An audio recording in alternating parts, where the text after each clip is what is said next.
The Feast in the Woods. It was supposed to be a weekend of adventure. A group of 5 friends, Mark, Sarah, Jenna, Luke, and David, decided to take a camping trip deep into the remote forests of the northern wilderness. They had heard rumors about the forest being haunted, but they brushed it off as local superstition. They craved excitement, not caution. On their second night in the woods, as the group sat around the campfire sharing stories and roasting marshmallows, a strange smell wafted through the air. It wasn't the usual scent of burning wood, but something more metallic, almost like blood. They exchanged uneasy glances, but no one spoke about it, hoping it was just their imagination. As the night wore on, the laughter around the fire died down. The woods felt unusually quiet. No crickets, no rustling leaves, just silence. Jenna, feeling uneasy, suggested they all go to bed early. Everyone agreed, retreating into their tents. In the middle of the night, Mark was startled awake by a faint, distant scream. He sat up, heart pounding, listening carefully. For a moment, everything was silent again, but then he heard it. A guttural cry, closer this time. His stomach twisted in fear. He quickly woke up David, who was sleeping next to him. "Did you hear that?" Mark whispered. David nodded, wide-eyed. "We need to check on the others." They quietly unzipped their tent and crept over to the others.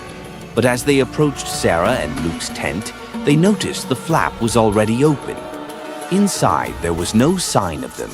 Just the sleeping bags, empty and torn, as if they had been dragged out in a hurry. Panic surged through Mark and David. Just then, they heard footsteps behind them, slow, deliberate, and too heavy to belong to any of their friends. They turned around, only to come face to face with a horrifying figure. It was a man, but his skin was pale, his eyes wild and sunken, and his mouth was smeared with fresh blood. In his hands, he held a jagged knife, dripping red. Before Mark or David could react, the man lunged at them. They scrambled back, adrenaline coursing through their veins, and ran deeper into the forest. They could hear more footsteps behind them now, more than one set. There were others out there, more cannibals hunting them. They stumbled through the trees, their breath ragged, trying to find Jenna. But as they reached the spot where her tent had been, it was gone, torn apart like the others. Mark's heart sank. Jenna was missing too. The footsteps grew louder. The cannibals were closing in. With no other choice, they ran blindly through the forest, their fear driving them forward. But the woods were a maze, and soon they found themselves hopelessly lost. As dawn began to break, Mark and David reached the edge of a clearing. There, in the middle of the open space, stood a massive, crude wooden table. And on that table lay their missing friends, Sarah, Luke, and Jenna.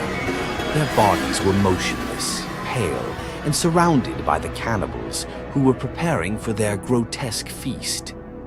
Mark and David froze in horror as the leader of the group, the same man they had encountered earlier, turned and smiled at them, blood still dripping from his lips. "You're just in time," he rasped, "for the feast."